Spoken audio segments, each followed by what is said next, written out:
What's up? I'm Ozzy. Some of you might know me as Aesthetic Ozzy. Basically, I lost 100 pounds twice. Second time, I got much leaner, got in the best shape of my life, got visible abs, and I've been able to keep it off for the last 2 years and running. Today, I wanted to talk about three things that are keeping you fat. I'm just going to be straight up, bruh. Oh, yeah, before we get into it. So, I'm a big believer that especially as a man, if you're not in shape, you're not your best self. And if you're not your best self, it's impossible for you to live your best life. So, that being said, if you want to work with me one on one to unlock your best self and unlock your best life, links in the description, links also in my channel bio. You can just comment or DM lean at aesthetic_o.z on either Instagram or TikTok. But back to the topic. Three things that are keeping you fat. First one, first one I wanted to talk about is waiting till Monday or waiting till the New Year's. As soon as I hear that, I already know this person's cooked. And when I say cooked, I'm talking up here mentally. And I'm not saying that to be mean. I'm just saying that to be real. Because a lot of you, no one else is going to tell you this, right? And my thing is, even when I was fat or whatever, I wasn't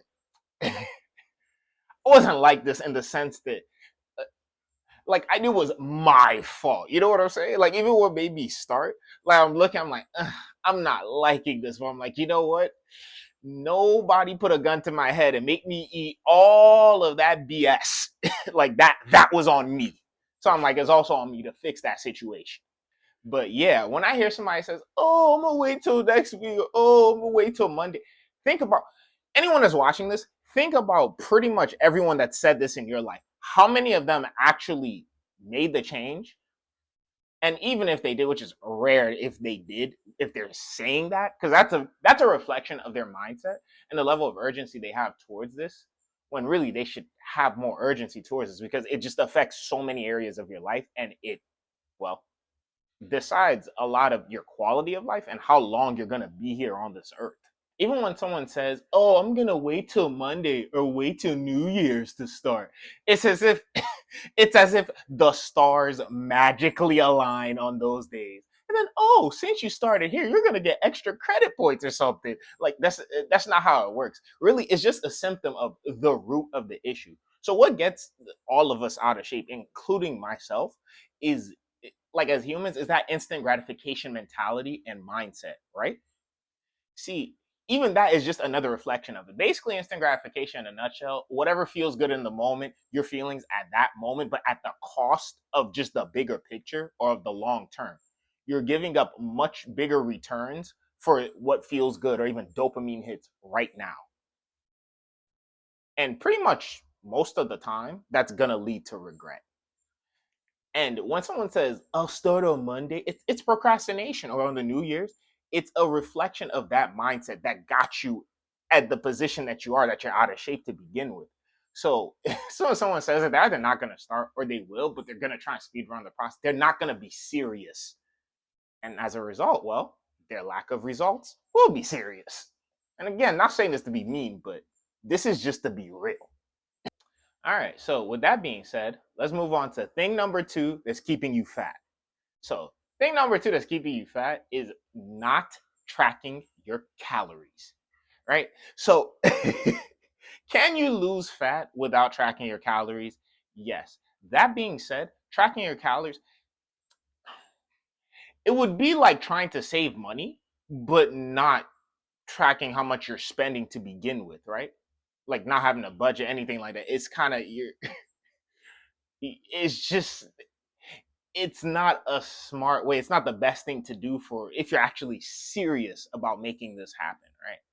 Like if you're not tracking your calories, yes, you can lose some fat, but especially because like let's be real, it's built into most guys, if not all of us, to want to be lean.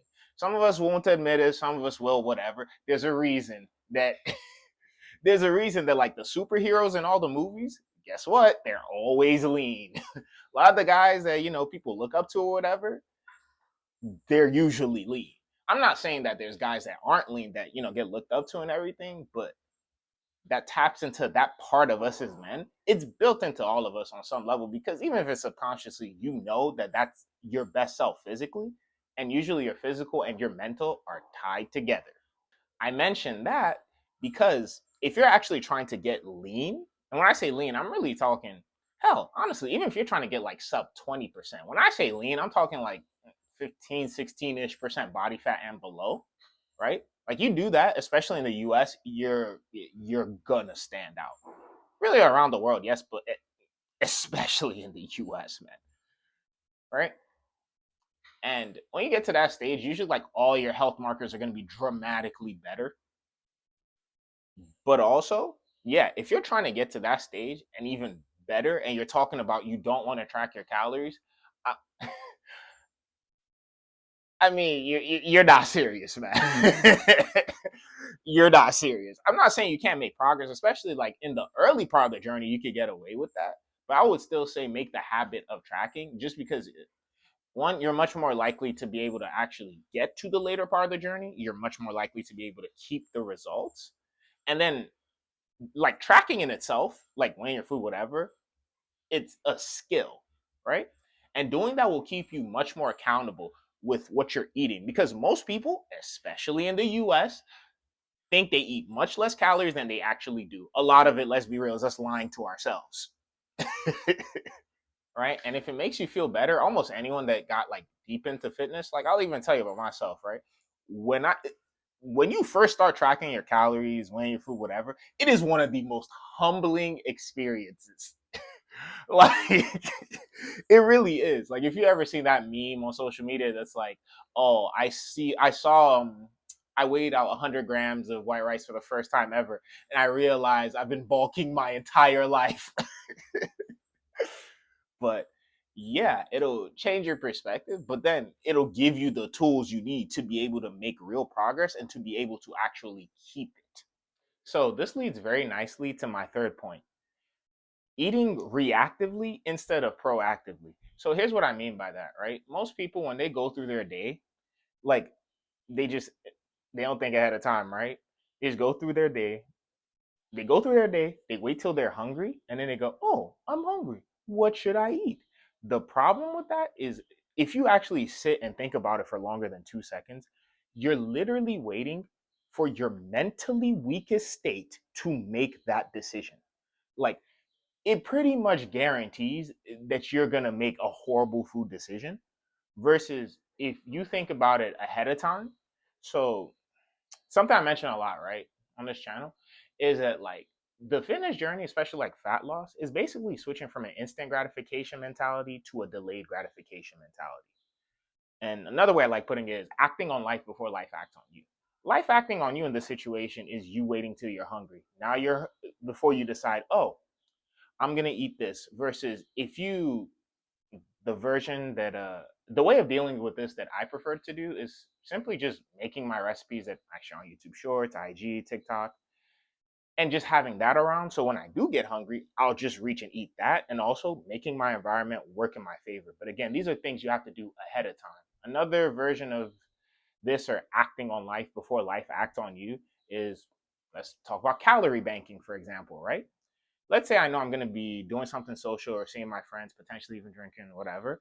I'll eat in a bigger deficit the days up to it, or just have a deficit earlier in the day as well. So I'll save my calories for that night or that event, whatever. Another way I do this is also like looking at the menu for a restaurant and then deciding based on like the calories and protein of their options what I'm going to eat before I'm then hungry when I get there. So the consistency across all that I mentioned is pretty much giving it thought before time and then making a better decision, right? And like you can, like again for my recipes and not even just that, just in general, you don't have to eat food that tastes horrible to get in the best shape of your life. But you do in some way, shape, or form have to be proactive about your eating habits. If you're not, you're basically going to be a victim of your urges. But yeah, that's what I wanted to talk about. Those are things that were keeping me fat and I see keep a lot of people fat. Now, I mentioned this earlier in the video and I'll mention it again. I'm a big believer that if you're not in shape, especially as a man, you are not your best self. And if you're not your best self, it's impossible for you to live your best life. And you will suffer from that gap until you do something about it. So, with that being said, if you want to work with me one on one to fix that gap, unlock your best self, and unlock your best life, links in the description, links also in my channel bio.